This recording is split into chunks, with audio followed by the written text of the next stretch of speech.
Assalamualaikum warahmatullahi wabarakatuh. Perkenalkan, nama saya Santi Erholinggi, mahasiswa dari jurusan Ilmu Hukum dan Kemasyarakatan semester 4 kelas A. Maksud saya membuat video ini yaitu untuk memenuhi tugas UAS dari mata kuliah, kurikulum, dan buku tes. Adapun tugas UASnya yaitu menjelaskan 5 bab materi. Jadi di sini saya akan menjelaskan 5 bab materi, diantaranya itu yang pertama kurikulum 1994, yang kedua kurikulum 1999, yang ketiga kurikulum 2004, yang keempat kurikulum 2006, dan yang terakhir kurikulum 2013. Baiklah, langsung saja pada materi pertama, kurikulum 1994. Yang pertama-tama membahas tentang pengertian kurikulum. Istilah kurikulum ini semula berasal dari istilah dunia atletik, yaitu curere yang berarti berlari. Kurikulum diartikan sebagai sejumlah mata pelajaran atau ilmu pengetahuan yang ditempuh atau dikuasai untuk mencapai suatu tingkat tertentu atau ijazah. Beberapa pendapat para ahli tentang kurikulum, yaitu salah satunya pendapat dari Robert Gard. Ia mengatakan bahwa kurikulum adalah suatu rangkaian unit materi belajar yang disusun sedemikian rupa sehingga anak didik dapat mempelajarinya berdasarkan kemampuan awal yang dimiliki atau dikuasai sebelumnya. Kurikulum 1994 ini ditetapkan ketika Menteri Pendidikan dijabat oleh Profesor Dr. Ingwardiman Djonjonegoro, seorang teknokrat yang menimba ilmu di Jerman Barat bersama B.J. Habibie. Ketentuan-ketentuan yang ada dalam kurikulum 1994 adalah yang pertama bersifat objektif base kurikulum, yang kedua nama SMP diganti menjadi SLTP, ketiga mata pelajaran PSPP dihapus, keempat program pengajaran SD dan SLTA disusun dalam 13 mata pelajaran, kelima penjurusan SMA dilakukan di kelas 2 yang terdiri dari program IPA, IPS, dan bahasa. Selanjutnya karakteristik kurikulum 1994. Kurikulum 1994 pada dasarnya dibuat sebagai penyempurnaan kurikulum 1984 dan dilaksanakan sesuai dengan Undang-Undang Nomor 2 Tahun 1989 tentang Pendidikan Nasional. Hal ini berdampak pada sistem pembagian waktu pelajaran, yaitu dengan mengubah dari sistem semester ke sistem caturulan. Dengan sistem caturulan ini yang pembagiannya dalam 1 tahun menjadi 3 tahap, diharapkan dapat memberi kesempatan bagi siswa untuk dapat menerima materi pelajaran cukup banyak. Terdapat ciri-ciri yang menonjol dari pemberlakuan kurikulum 1994. Di antaranya yaitu yang pertama, pembagian tahapan pelajaran di sekolah dengan sistem caturulan. Yang kedua, pembelajaran di sekolah lebih berorientasi kepada materi pelajaran atau isi sehingga materi pelajaran cukup padat. Yang ketiga, memberlakukan satu sistem kurikulum untuk semua siswa di seluruh Indonesia. Kurikulum ini bersifat kurikulum inti sehingga daerah yang khusus dapat mengembangkan pengajaran sendiri disesuaikan dengan lingkungan dan kebutuhan masyarakat sekitar. Selanjutnya yaitu permasalahan kurikulum 1994. Selama dilaksanakannya kurikulum 1994 ini muncul beberapa permasalahan, terutama yaitu sebagai akibat dari kecenderungan kepada pendekatan penguasaan materi atau content orient. Di antaranya yaitu yang pertama, beban belajar siswa terlalu berat karena banyaknya mata pelajaran dan banyaknya materi atau substansi setiap mata pelajaran. Nah, yang kedua yaitu materi pelajaran dianggap terlalu sukar karena kurang relevan dengan tingkat perkembangan berpikir siswa dan kurang bermakna karena kurang terkait dengan aplikasi kehidupan sehari-hari. Yang ketiga yaitu proses pembelajaran bersifat klasikal dengan tujuan menguasai materi pelajaran, guru sebagai pusat pembelajaran. Target pembelajaran pada penyampaian materi. Yang keempat, evaluasi atau sistem penilaian menekankan pada kemampuan kognitif. Keberhasilan siswa diukur dan dilaporkan atas dasar perolehan nilai yang dapat diperbandingkan dengan nilai siswa lain. Selanjutnya yaitu tujuan kurikulum 1994. Tujuan dari kurikulum 1994 ini adalah untuk mempersiapkan siswa agar sanggup menghadapi perubahan yang terjadi. Karena jika kurikulum sebelumnya dipertahankan, maka siswa tidak akan mengalami perubahan sehingga bisa dikatakan bahwa siswa hanya jalan di tempat dalam masalah prestasi. Namun dengan adanya perubahan ke kurikulum 1994, hal ini akan membuat perubahan pada siswa, dan dalam kurikulum ini sangat besar harapan agar nantinya dalam dunia pendidikan tercetak siswa-siswa yang memiliki pemikiran logis, memiliki kecermatan, kejujuran, keefektifan, dan keefisien dalam proses belajar mengajar.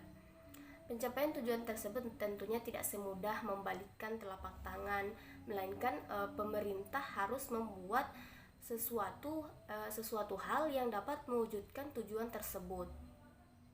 Pemerintah dalam hal pencapaian tujuan pada kurikulum 1994 ini membuat kompetensi di mana dengan kompetensi tersebut dapat meningkatkan kemampuan siswa-siswi tanah air.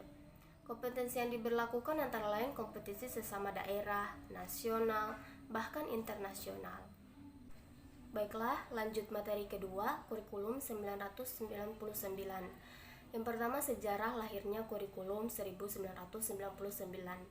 Dalam perjalanan sejarah sejak tahun 1945, kurikulum pendidikan nasional telah mengalami perubahan, yaitu pada tahun 1947, 1952, 1964, 1968, 1975, 1984, 1994, dan direncanakan pada tahun 2004. Perubahan tersebut merupakan konsekuensi logis dari terjadinya perubahan sistem politik, sosial budaya, ekonomi, dan iptek dalam masyarakat berbangsa dan bernegara. Sebab kurikulum sebagai seperangkat rencana pendidikan perlu dikembangkan secara dinamis sesuai dengan tuntutan dan perubahan yang terjadi di masyarakat. Semua kurikulum nasional ini dirancang berdasarkan landasan yang sama, yaitu Pancasila dan Undang-Undang Dasar 1945. Perbedaannya pada penekanan pokok dari tujuan pendidikan serta pendekatan dalam merealisasikannya. Kurikulum pertama yang lahir pada masa kemerdekaan memakai istilah Leerplan. Dalam bahasa Belanda artinya rencana pelajaran, lebih populer ketimbang kurikulum. Perubahan kisi-kisi pendidikan lebih bersifat politis dari orientasi pendidikan Belanda ke kepentingan nasional. Asas pendidikan ditetapkan Pancasila. Rencana pelajaran 1947 baru dilaksanakan sekolah-sekolah pada tahun 1950. Sejumlah kalangan menyebut sejarah perkembangan kurikulum diawali dari kurikulum 1950. Bentuknya memuat dua hal pokok. Yang pertama, daftar mata pelajaran dan jam pengajarannya, plus garis-garis besar pengajaran. Selanjutnya, di penghujung era Presiden Soekarno, muncul rencana pendidikan 1964 atau kurikulum 1964. Fokusnya pada pengembangan daya cipta, rasa, karya, dan moral. Selanjutnya, kurikulum 1968 menekankan pendekatan organisasi materi pelajaran, kelompok pembinaan Pancasila, pengetahuan dasar, dan kecakapan khusus. Kemudian selanjutnya pada kurikulum 1975 menekankan pada tujuan agar pendidikan lebih efisien dan efektif. Kurikulum 1975 banyak dikritik. Guru dibikin sibuk menulis rincian apa yang akan dicapai dari setiap kegiatan pembelajaran. Selanjutnya, kurikulum 1984 mengusung proses skill approach. Meski mengutamakan pendekatan proses, tapi faktor tujuan tetap penting. Kurikulum ini juga sering disebut kurikulum 1975 yang disempurnakan. Ciri-ciri yang menonjol dari pemberlakuan kurikulum 1994 diantaranya adalah pembagian tahapan pelajaran di sekolah dengan sistem caturulan. Pembelajaran di sekolah lebih menekan materi pelajaran yang cukup padat atau berorientasi kepada materi pelajaran atau isi.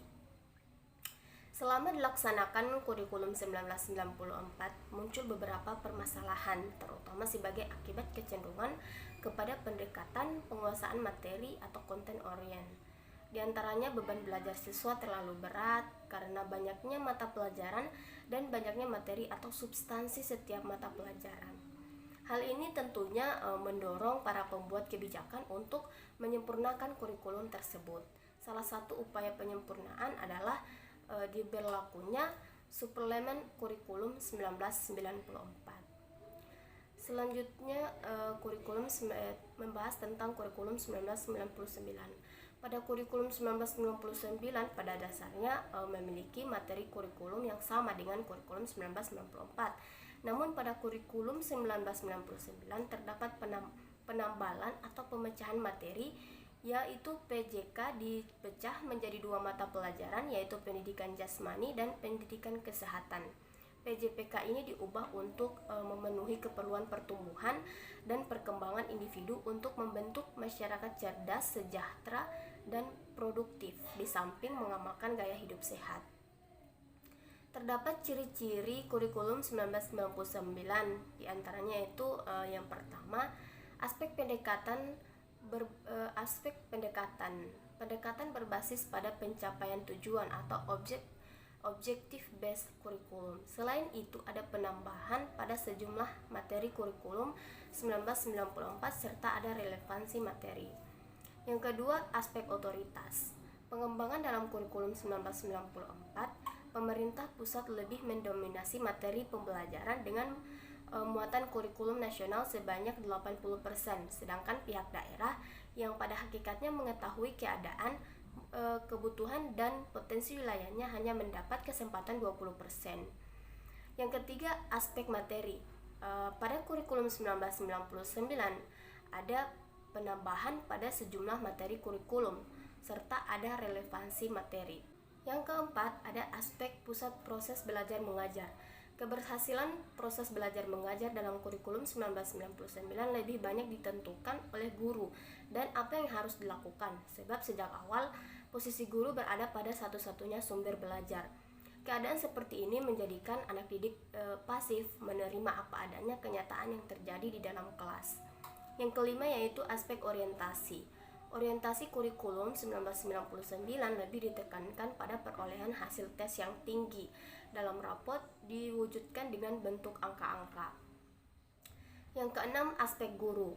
Dalam kurikulum 1999, guru berperan sangat penting karena merupakan sumber belajar satu-satunya yang dimiliki oleh siswa. Yang ketujuh, ada aspek relasi.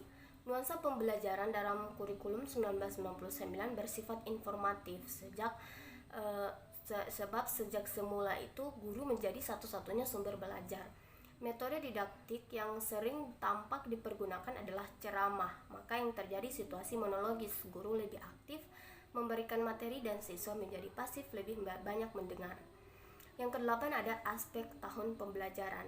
Dalam kurikulum 1999 menggunakan tahun pembelajaran terbagi dalam catur bulan, maka dalam 1 tahun ada 3 masa utama belajar aktif, dengan implikasi masa ujian juga menjadi 3 kali, yaitu tes tahap belajar catur bulan 1, 2, dan 3.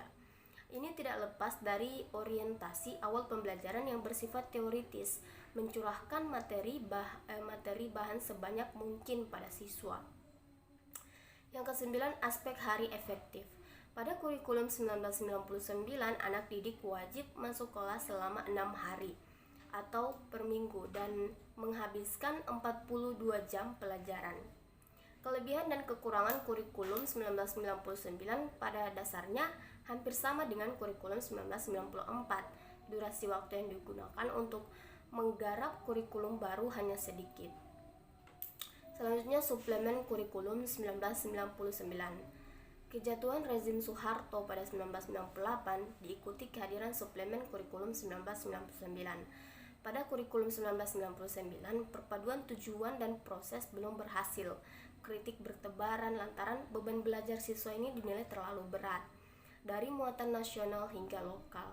Materi muatan lokal disesuaikan dengan kebutuhan daerah masing-masing, misalnya bahasa daerah, kesenian, keterampilan daerah, dan lain-lain. Berbagai kepentingan kelompok-kelompok masyarakat juga mendesakkan agar isu-isu tertentu masuk dalam kurikulum. Alhasil, kurikulum 1994 ini menjelma menjadi kurikulum super padat. Hal ini mendorong para pembuat kebijakan untuk menyempurnakan kurikulum tersebut. Salah satu upaya penyempurnaan itu diberlakukannya suplemen kurikulum 1999. Penyempurnaan tersebut dilakukan dengan tahap mempertimbangkan prinsip penyempurnaan kurikulum, yaitu penyempurnaan kurikulum secara terus-menerus sebagai upaya menyesuaikan kurikulum dengan perkembangan ilmu pengetahuan dan teknologi serta tuntutan kebutuhan masyarakat. Yang kedua, penyempurnaan kurikulum dilakukan untuk mendapat proporsi yang tepat antara tujuan yang ingin dicapai dengan beban belajar, potensi siswa, dan keadaan lingkungan serta sarana pendukungnya. Yang ketiga, penyempurnaan kurikulum dilakukan untuk memperoleh kebenaran substansi materi pelajaran dan kesesuaian dengan tingkat perkembangan siswa. Yang keempat, penyempurnaan kurikulum mempertimbangkan berbagai aspek terkait seperti tujuan materi pembelajaran, evaluasi, dan sarana prasarana termasuk buku pelajaran. Yang kelima, penyempurnaan kurikulum tidak mempersulit guru dalam mengimplementasikan dan tetap dapat menggunakan buku pelajaran dan sarana prasarana pendidikan lainnya yang tersedia di sekolah.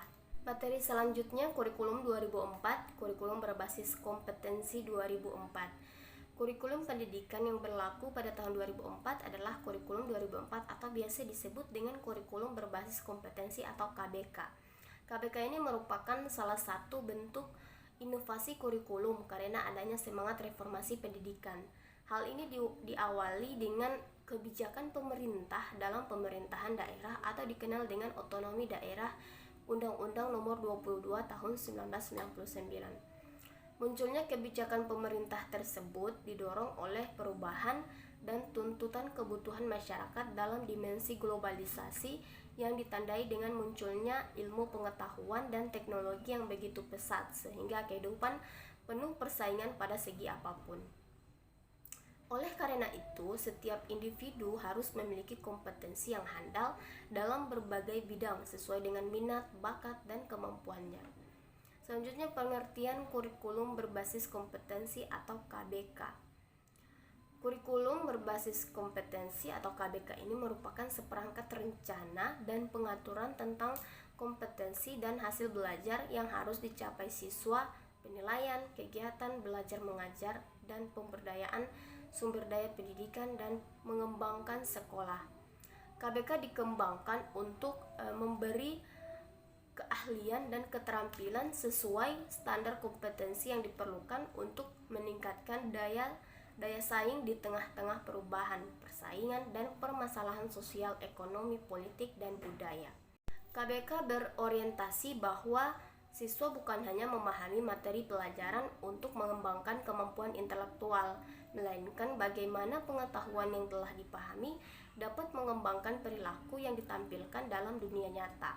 Menurut Gordon, terdapat 6 aspek yang harus terkandung dalam kompetensi, yaitu yang pertama pengetahuan atau knowledge, yaitu pengetahuan untuk melakukan proses berpikir. Yang kedua pemahaman atau understanding, yaitu kedalaman kognitif dan afektif yang dimiliki individu. Yang ketiga keterampilan atau skill, yaitu sesuatu yang dimiliki individu untuk melakukan tugas yang dibebankan. Yang keempat ada nilai atau value, yaitu dasar standar perilaku yang telah diyakini sehingga akan mewarnai dalam segala tindakan. Yang kelima sikap atau attitude, yaitu perasaan atau reaksi terhadap suatu rangsang yang datang dari luar. Perasaan senang tidak senang terhadap suatu masalah. Yang keenam ada minat atau interest, yaitu kecenderungan seseorang untuk melakukan suatu tindakan atau perbuatan untuk mempelajari materi pelajaran. Sanjaya menyatakan bahwa terdapat 4 kompetensi dasar yang harus dimiliki siswa, yaitu yang pertama kompetensi akademik, yaitu peserta didik harus memiliki pengetahuan dan keterampilan dalam mengatasi tantangan dan persoalan hidup. Yang kedua ada kompetensi okupasional, yaitu peserta didik harus memiliki kesiapan dan mampu beradaptasi terhadap dunia kerja. Yang ketiga, kompetensi kultural, yaitu peserta didik harus mampu menempatkan diri sebaik-baiknya dalam sistem budaya dan tata nilai masyarakat. Yang keempat, kompetensi temporal, yaitu peserta didik tetap eksis dalam menjalani kehidupannya sesuai tuntutan perkembangan zaman. Selanjutnya ada karakteristik kurikulum berbasis kompetensi atau KBK.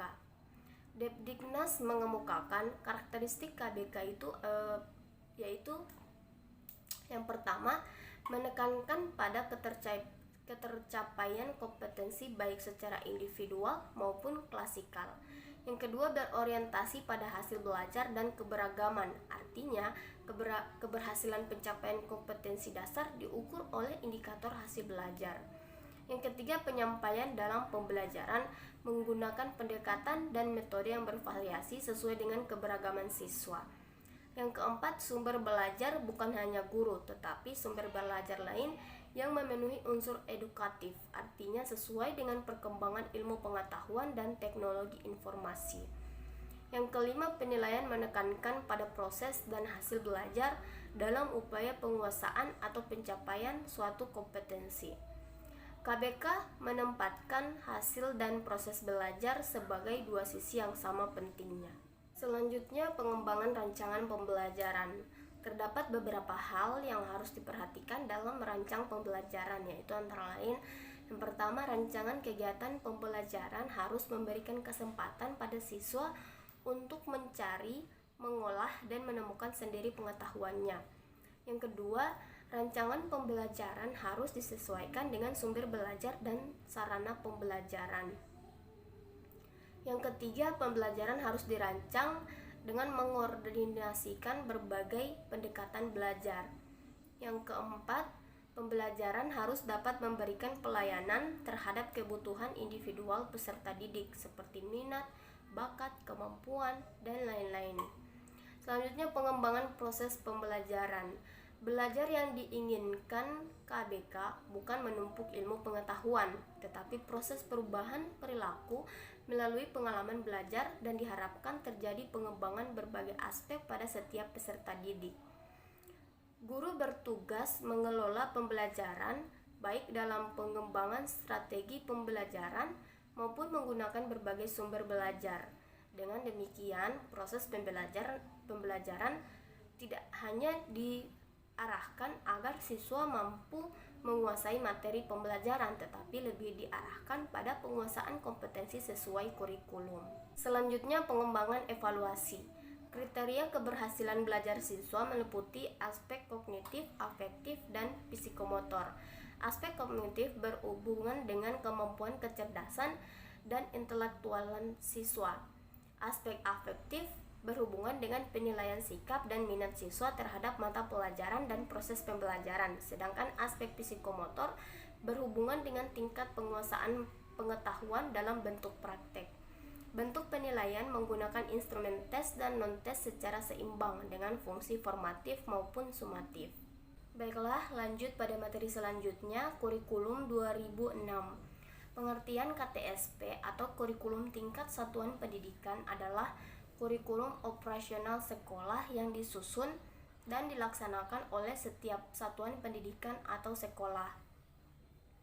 Kurikulum ini juga dikenal dengan sebutan kurikulum 2006 karena kurikulum ini mulai diberlakukan secara berangsur-angsur pada tahun ajaran 2006 sampai 2007. Selanjutnya, dasar dan landasan hukum KTSP.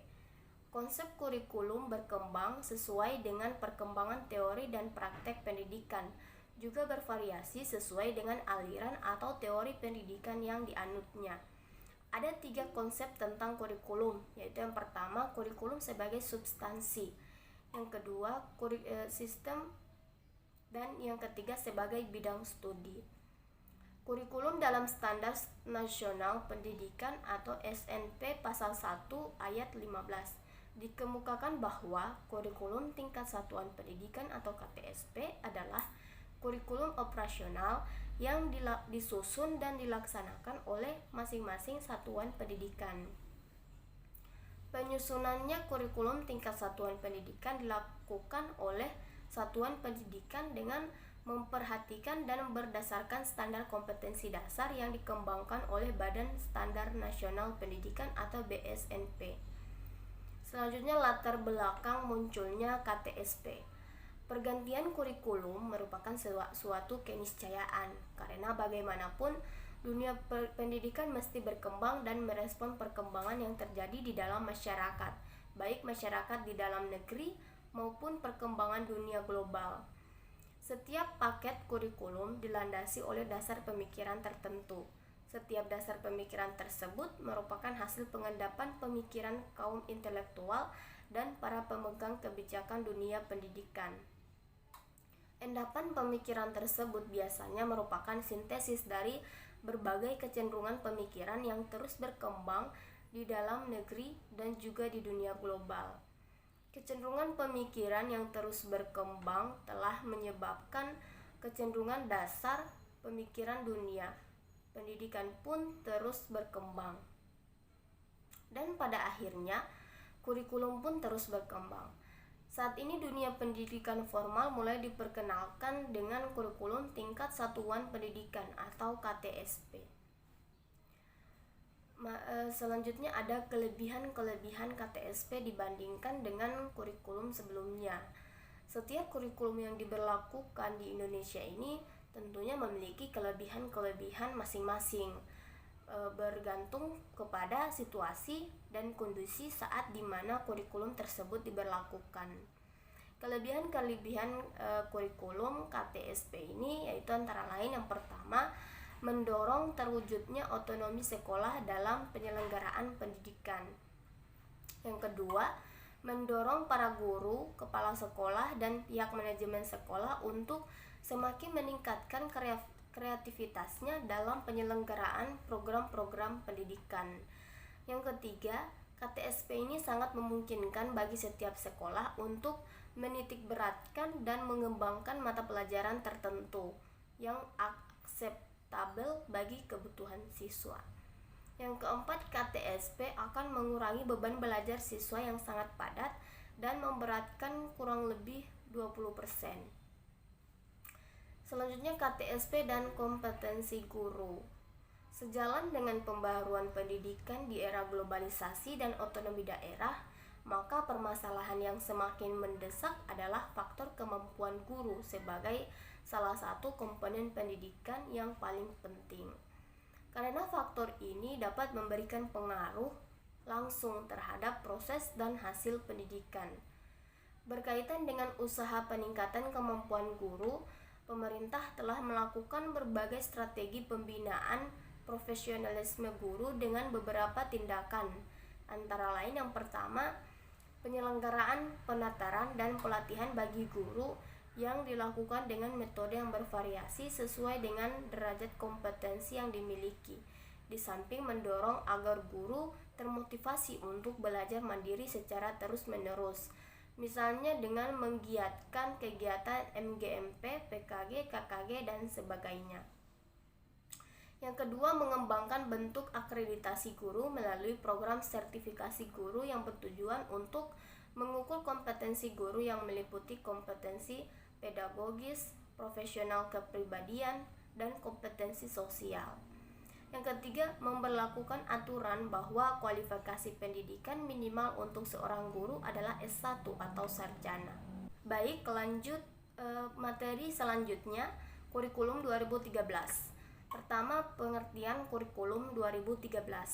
Kurikulum 2013 merupakan kurikulum terbaru, hasil penyempurnaan kurikulum sebelumnya, atau kurikulum KTSP atau kurikulum tingkat satuan pendidikan. Perubahan mendasar adalah dikuranginya beberapa mata pelajaran di tingkat satuan pendidikan, sekolah dasar, dan SMP, serta dihilangkannya sistem penjurusan pada jenjang atau tingkat satuan pendidikan SMA. Jadi nanti tidak akan ada lagi kasta terbaik dan kasta nomor 2, seperti yang terjadi pada saat ini yang katanya jurusan IPA itu favorit, anaknya pintar-pintar, sedangkan jurusan IPS dan bahasa itu nomor 2. Jurusan atau dikenal dengan jurusan pembuangan, anaknya pada bandel-bandel. Kurikulum 2013 sendiri akan mulai diterapkan secara bertahap mulai tahun pelajaran 2013 sampai 2014. Selanjutnya, prinsip-prinsip dalam pengembangan kurikulum 2013. Pengembangan kurikulum adalah sebuah proses yang merencanakan menghasilkan suatu alat yang lebih baik dengan didasarkan pada hasil penilaian terhadap kurikulum yang telah berlaku, sehingga dapat memberikan kondisi belajar mengajar yang baik. Prinsip-prinsip yang akan digunakan dalam kegiatan pengembangan kurikulum pada dasarnya merupakan kaidah-kaidah atau hukum yang akan menjiwai suatu kurikulum. Asep Heri Hernawan mengemukakan 5 prinsip dalam pengembangan kurikulum, yaitu yang pertama, prinsip relevansi. secara internal bahwa kurikulum ini memiliki relevansi di antara komponen-komponen kurikulum, yaitu tujuan, bahan, strategi, organisasi, dan evaluasi. Sedangkan secara eksternal bahwa komponen-komponen tersebut memiliki relevansi dengan tuntutan ilmu pengetahuan dan teknologi atau relevansi epistemologis, tuntutan dan potensi peserta didik atau relevansi psikologis, serta tuntutan dan kebutuhan perkembangan masyarakat atau relevansi sosiologis. Yang kedua ada prinsip fleksibilitas. Dalam pengembangan kurikulum mengusahakan agar yang dihasilkan memiliki sifat luas, lentur, dan fleksibel dalam pelaksanaannya, memungkinkan terjadinya penyesuaian berdasarkan situasi dan kondisi tempat dan waktu yang selalu berkembang, serta kemampuan dan latar belakang peserta didik. Yang ketiga yaitu prinsip kontinuitas, yakni adanya kesinambungan dalam kurikulum, baik secara vertikal maupun secara horizontal. Yang keempat, prinsip efisiensi, yakni mengusahakan agar dalam pengembangan kurikulum dapat mendayagunakan waktu, biaya, dan sumber-sumber lain yang ada secara optimal, cermat, dan tepat sehingga hasilnya memadai. Yang kelima, prinsip efektivitas, yakni mengusahakan agar kegiatan pengembangan kurikulum mencapai tujuan tanpa kegiatan yang mubazir, baik secara kualitas maupun kuantitas. Terkait dengan pengembangan kurikulum 2013, terdapat sejumlah prinsip-prinsip yang harus dipenuhi, yaitu yang pertama, kurikulum satuan pendidikan atau jenjang pendidikan bukan merupakan daftar mata pelajaran. Yang kedua, standar kompetensi lulusan ditetapkan untuk satuan pendidikan, jenjang pendidikan, dan program pendidikan. Yang ketiga, model kurikulum berbasis kompetensi ditandai oleh pengembangan kompetensi berupa sikap, pengetahuan, keterampilan berpikir, dan keterampilan psikomotorik yang dikemas dalam berbagai mata pelajaran. Yang keempat, kurikulum didasarkan pada prinsip bahwa setiap sikap, keterampilan, dan pengetahuan yang dirumuskan dalam kurikulum berbentuk kemampuan dasar dapat dipelajari dan dikuasai setiap peserta didik atau mystery learning sesuai dengan kaidah kurikulum berbasis kompetensi. Yang kelima, kurikulum dikembangkan dengan memberikan kesempatan kepada peserta didik untuk mengembangkan perbedaan dalam kemampuan dan minat.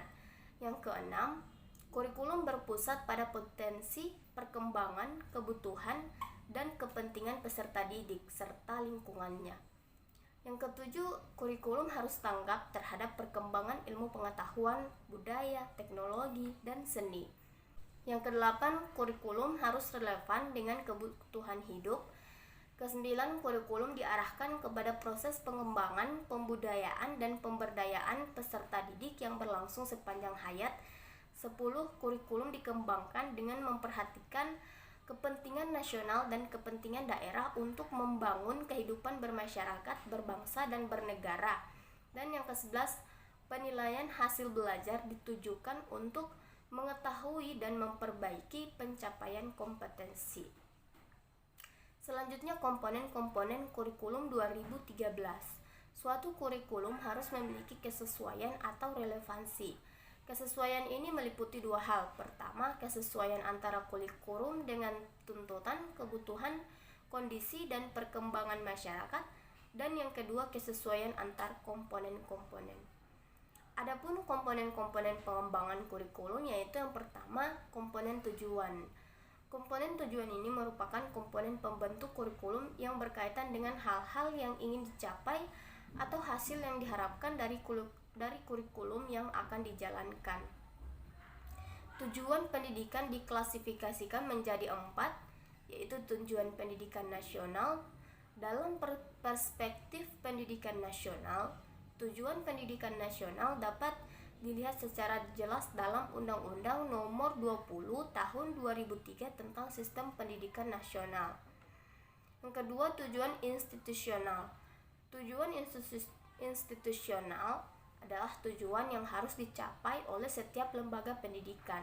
Yang ketiga, tujuan kurikuler. Tujuan kurikuler adalah tujuan yang harus dicapai oleh setiap bidang studi atau mata pelajaran.